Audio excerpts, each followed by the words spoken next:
हे पितरांनो तुम्हाला नमस्कार करतो. ओम श्री गणेश देवताय नमः. ओम श्री कुळदेवताय नमः. ओम श्री गुरुदेवताय नमः. ओम सर्वश्री इष्टदेवताय नमः. शिवशरणात मित्रांनो, मी कडाप्पा परत एकदा आपल्या समोर हजर आहे. माझ्या धर्मकरम चॅनलमध्ये आपले सहर्ष स्वागत करीत आहे. मित्रांनो, पंचांग आजचे आता आपल्या समोर सादर करीत आहे. मित्रांनो, आज शुक्रवार दिनांक 14 नोव्हेंबर 2025, शैलवान शके 1947, संवत्सर विश्वावसु, अयन दक्षिण, ऋतू हेमंत, मास कार्तिक, पक्ष कृष्ण. तिथी मित्रांनो, आजची दशमी तिथी आहे. मध्यरात्री 12 वाजून 50 मिनिटांतर एकादशी तिथीला सुरुवात होईल. वार शुक्रवार आहे. नक्षत्र मित्रांनो, पूर्वाषाढा नक्षत्र आहे. रात्री 9 वाजून 21 मिनिटानंतर उत्तराषाढा नक्षत्राला सुरुवात होईल. योग मित्रांनो, वैद्युतिक योग आहे. उद्या पहाटे 6 वाजून 26 मिनिटानंतर विष्कंभ योगाला सुरुवात होईल. करण मित्रांनो, वणीच करण आहे. दुपारी 12 वाजून 8 मिनिटानंतर विष्टीकरणाला सुरुवात होईल आणि मध्यरात्री 12 वाजून 50 मिनिटानंतर भवकरणाला सुरुवात होईल. मित्रांनो, प्रमुख ग्रहांची राशी स्थिती पहाटे 5:30 वाजता अशी असणार आहे. सूर्य तुळ राशीत असेल, चंद्र सिंह राशीत, गुरु कर्क राशीत, तर शनिदेव मीन राशीत असणार आहे. मित्रांनो, सध्या चंद्र राशीनुसार कुंभ, मीन व मेष या चार राशींना साडेसात, क्षमा करा, 3 राशींना साडेसाती सुरू आहे. या राशींच्या जातकांना ही साडेसाती कशी जाणार आहे, शुभ की अशुभ, हे जाणून घ्यायचे असेल तर आपल्याला आपल्या जन्मकुंडलीच्या माध्यमातून जाणून घ्यावं लागेल, ज्योतिषाकडे जाऊन. जर शनी आपल्याला अशुभ असेल तरच आपल्याला शनिदेवतेची धार्मिक सेवा करायची आहे. शुभ असेल तर धार्मिक सेवा करण्याची गरज नाही. मित्रांनो, प्रथम शनीची शुभाशुभता यासाठी आपण जाणून घ्या. मित्रांनो, मुंबई भागातील सूर्यास्त याप्रमाणे: सूर्योदय सकाळी 6 वाजून 47 मिनिटांनी असेल, तर सूर्यास्त सायंकाळी 5 वाजून 59 मिनिटांनी असणार आहे. मित्रांनो, गोचर ग्रहांची सद्यस्थिती सुद्धा जाणून घेऊया. अस्तंगत ग्रहांमध्ये मंगळ हा 10 नोव्हेंबर पासून अस्तंगत होत चालला आहे. मित्रांनो मित्रांनो, वक्री ग्रहांमध्ये शनी, बुध आणि गुरु हे तीन ग्रह अनुक्रमे 13 जुलै, 10 नोव्हेंबर आणि 11 नोव्हेंबर या तारखेपासून वक्री होत चाललेले आहेत. मित्रांनो, तर असे अस्तंगत आणि वक्री हे दोन्ही ग्रह आपल्याला काय फळ देतील, हे कुंडलीच्या माध्यमातून आपल्याला जाणून घ्यायचे आहे. मित्रांनो, ज्योतिषाच्या संपर्कात राहून. मित्रांनो, या पंचांगाच्या आधारे आता आपण आजच्या पूजेसाठी लागणारा संकल्प सोडणार आहोत.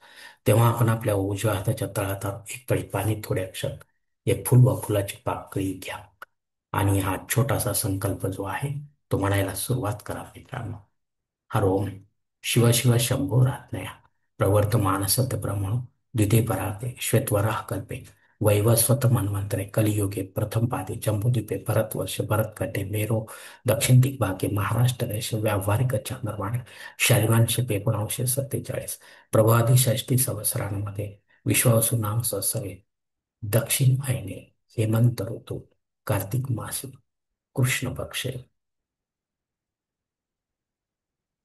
भृगुवासरे पूर्वाषाढ नक्षत्रे वैधृत योगे वनिज कर्मे दशमी शुभतिथो वीरगोत्रात उत्पन्न वेंकटप्पा मोपात दुर्दक्षय द्वारा श्री पार्वतीपती परमेश्वर प्रीत्यर्थ विधिवत पंचोपचार नित्य देवपूजा एवं इष्टलिंग पूजा करिष्ये. मित्रांनो, याच ठिकाणी हा संकल्प संपला आहे.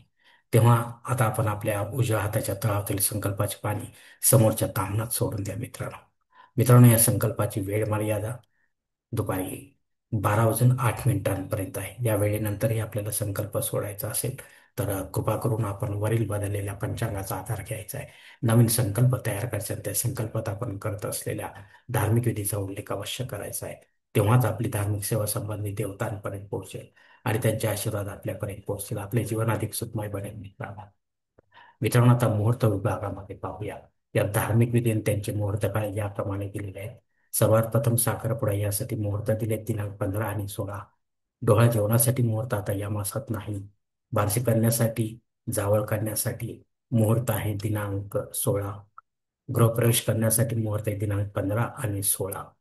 आता मुहूर्ताच्या दुसऱ्या भागात देखील पाहूया. मित्रांनो, उपनयन करण्यासाठी माघ मासाशिवाय मुहूर्त नाही. विवाह करण्यासाठी तसेच देवमूर्तीची प्राणप्रतिष्ठा करण्यासाठी मार्गशीर्ष मासाशिवाय मुहूर्त नाही. वास्तुशांती करण्यासाठी मुहूर्त दिनांक 15. भूमिपूजन व पायाभरणी करण्यासाठी मुहूर्त या मासात आता नाही मित्रांनो. मित्रांनो, वरील काही मुहूर्तांच्या तारखेत वेळेची मर्यादा देखील असू शकते. कृपया ते जाणून घेण्यासाठी आपण मला कॉमेंट्स बॉक्समध्ये विचारावे किंवा योग्य पुरोहित व पंचांगारका संपर्क साधावा आणि मगच आपल्या जन्मकुंडलीच्या अनुसार आपल्यासाठी योग्य असा मुहूर्त निवडावा, जेणेकरून आपल्या मुहूर्तामध्ये कोणत्याही प्रकारची बाधा उत्पन्न होणार नाही आणि मुहूर्ताचे पूर्णपणे फळ आपल्याला प्राप्त होईल मित्रांनो. आणि असा मुहूर्त जर आपल्याला मिळत नसेल तर मग मात्र आपण स्वतःहून किंवा पंडिताच्या माध्यमातून यापेक्षा वेगळा असा नव्याने काही मुहूर्त निर्माण करण्याचा प्रयत्न करू नका.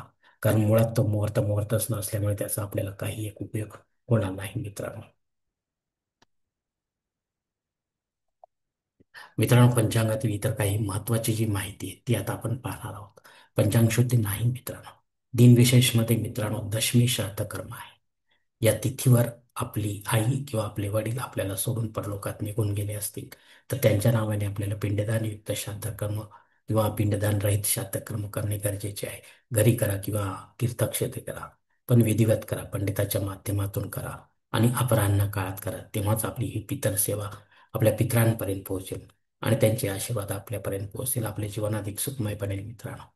मित्रांनो, रात्री 9:21पर्यंत घाबाड योग असणार आहे. हा अत्यंत शुभ योग असल्यामुळे यामध्ये जे काही आपण काम कराल त्याचे दुप्पट तिप्पट फायदा आपल्याला मिळू शकतो मित्रांनो. याची प्रचिती आपण घ्यायची, अनुभव घ्यायचा आहे मित्रांनो.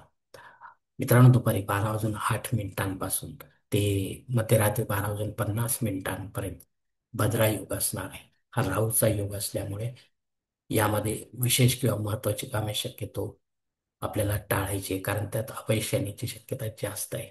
यामध्ये घबाड योग सुद्धा आहे, म्हणजे हा मिश्र स्वरूपाचा योग आहे. 12:08पर्यंत आपण या घबाड योगाचा फायदा घेऊ शकता. त्यापुढे आपल्याला मिश्र फळ मिळण्याची शक्यता आहे मित्रांनो. अग्निपृथ्वीवर हजर आहे, त्यामुळे आपल्याला नव्याने काही होम यज्ञ कर्मकांड सुरू करायचे असतील, लहान असो वा मोठे, तर आपण करू शकता मित्रांनो. पण पुढे जाऊन ते बंद पडू देऊ नका, अन्यथा आपल्याला दोष लागण्याची शक्यता राहणार आहे. राहू काळ सकाळी 10:30 ते 12 वाजेपर्यंत आहे. या 1.5 तासाच्या काळात राहू अत्यंत प्रभावी असल्यामुळे मित्रांनो तो आपल्या कामांना बिघडवणार मित्रांनो. त्यामुळे आपल्याला या 1.5 तासाच्या काळात महत्वाची किंवा विशेष अशी कामे करायची नाही. जे रेग्युलर आहे तीच कामे करायची. या ठिकाणी मला असे सांगायचे आहे मित्रांनो की घबाड योगा आपल्याला 10:30 वाजेपर्यंतच उपयोगात येणार आहे, कारण त्यानंतर 10:30 ते 12 हा राहू काळ आणि त्यानंतर भद्रा योग राहूचाच सुरू होत आहे मित्रांनो, 12:08.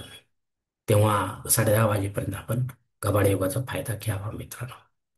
धन्यवाद मित्रांनो. आजचा हा पंचांगाचा व्हिडिओ मी या ठिकाणी संपवत आहे. आपण जर माझ्या मताशी सहमत असाल तर कृपया माझे धरम करम चॅनल सबस्क्राईब करा, लाईक करा, आपले कुटुंब व मित्र परिवारासह शेअर करा.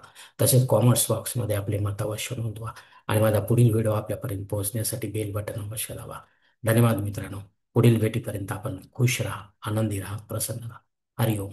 शिवशंभो महादेव.